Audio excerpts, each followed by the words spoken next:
Hello my dear students, welcome back to my channel DPSC diaries.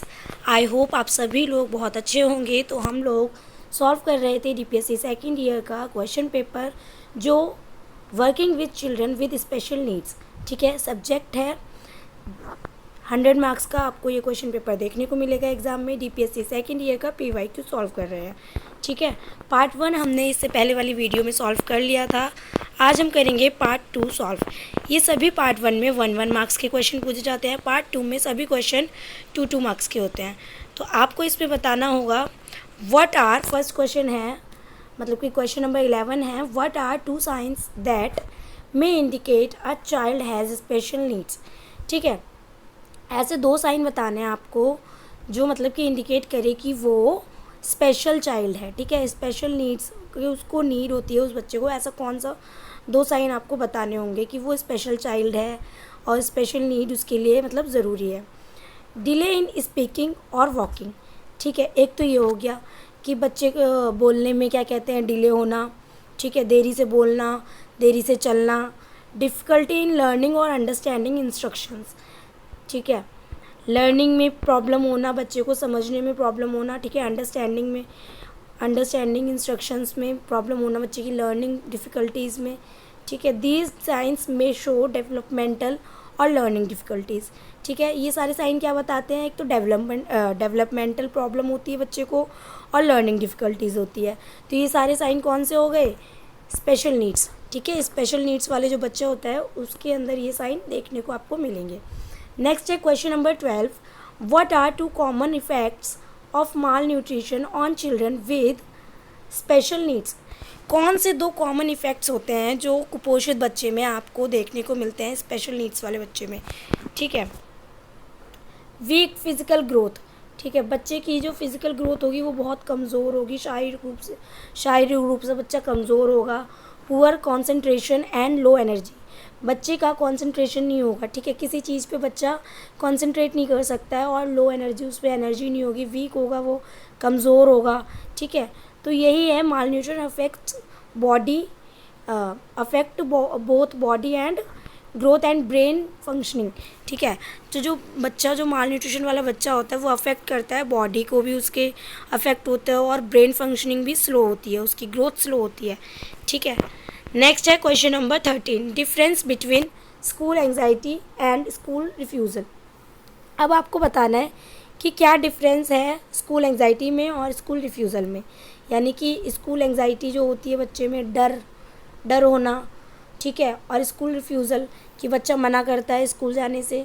तो इसमें क्या अंतर है, एक तो स्कूल एंग्जाइटी होता है कि फियर, स्ट्रेस और वरी रिलेटेड टू स्कूल। बच्चे को डर लगता है, उसको मतलब कि स्ट्रेस होता है रिलेटेड टू स्कूल, कि वो डरता है स्कूल में जाने से, टीचर के नाम से ही डर जाता है बच्चा। ठीक है, स्कूल जाने से डरना।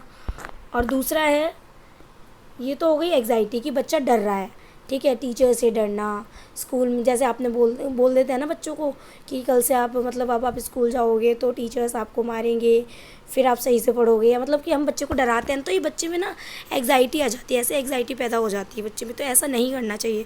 ठीक है, बच्चे में स्ट्रेस आ जाता है, इसलिए क्या होता है, बच्चे में एंग्जाइटी आ जाती है। और स्कूल रिफ्यूज़ल का मतलब होता है कि चाइल्ड अवॉइड्स और refuses to attend school because of anxiety और इमोशनल रीजंस। ठीक है, स्कूल रिफ्यूज़ल का मतलब है कि बच्चा अवॉइड करता है स्कूल जाने को। ठीक है, मना करता है स्कूल अटेंड करने से कि मैं स्कूल नहीं जाऊंगा, बिकॉज ऑफ एंग्जाइटी के चक्कर में बच्चा क्या करता है, मना करता है। डर होता है उसके अंदर इमोशनल रीजंस की वजह से। ठीक है, मम्मी पापा से दूर रहना या मम्मी के बिना रहना, मतलब कि बच्चा एकदम से डरता है इन चीज़ों से, तो बच्चे में एंग्जाइटी होती है। ठीक है, इस वजह से बच्चा मना करता है स्कूल जाने को। तो एंग्जाइटी क्या हो गया, एंग्जाइटी होती है फीलिंग। ठीक है, भाव। और रिफ्यूज़ल इज़ द बिहेवियर।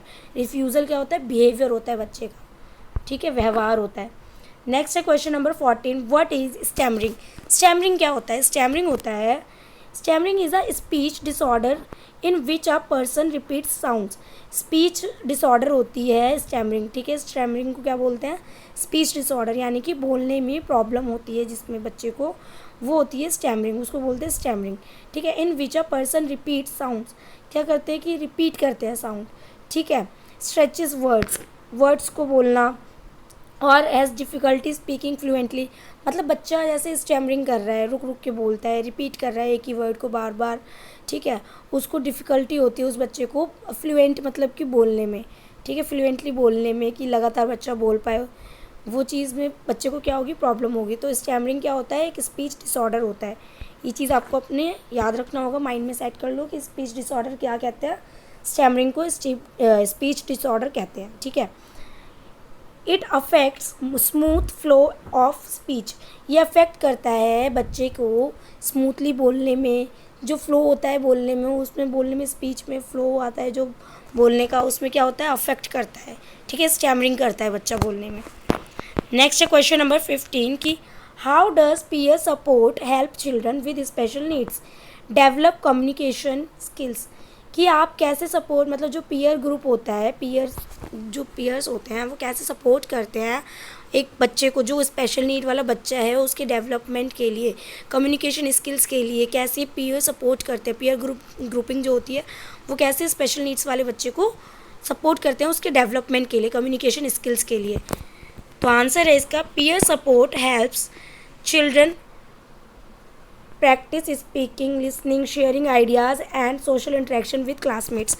जो पीयर सपोर्ट है वो कैसे हेल्प करते हैं बच्चे को प्रैक्टिस कराने में, जैसे कि स्पीकिंग, अगर सामने वाला बच्चा कुछ बोल रहा है तो देख के बोलना, सुनना, ठीक है, सुनने से, बोलने से शेयरिंग आती है बच्चे में, ठीक है, और अपने आइडियाज़ को एक्सप्रेस करता है बच्चा, एंड सोशल इंटरेक्शन करना सीखता है, ठीक है। स्पेशल नीड्स वाले बच्चे में पीयर ग्रुप में इतने सारे चेंजेस आते हैं, क्योंकि पीयर ग्रुप में जितना ही बच्चा रहता है उतना ही नया नया कुछ ना कुछ सीखता है, ठीक है। सोशली इन्वॉल्व होना बहुत ज़रूरी होता है बच्चे का, ठीक है। तो इंटरेक्ट करता है, सोशल इंटरेक्शन विद क्लासमेट्स, जब क्लासमेट्स के साथ में इंटरेक्ट करता है बच्चा तो बहुत सी नई नई चीज़ें सीखता है, नए नए शेयरिंग आइडियाज़ आते हैं बच्चे में, बच्चा एक दूसरे की बातें सुनता है, सीखता है, बोलता है, नई नई चीज़ें सीखते हैं, ठीक है। तो फ्रेंडली इंटरेक्शन होता है जो इम्प्रूव करता है बच्चे का कॉन्फिडेंस बिल्ड करता है और कम्युनिकेशन एबिलिटी को डेवलप करता है बच्चे में, ठीक है। तो बातचीत करना सीखता है बच्चा, बोलना सीखता है, सुनना सीखता है, अपने आइडियाज़ को एक्सप्रेस करना सीखता है, फीलिंग्स को एक्सप्रेस करना सीखता है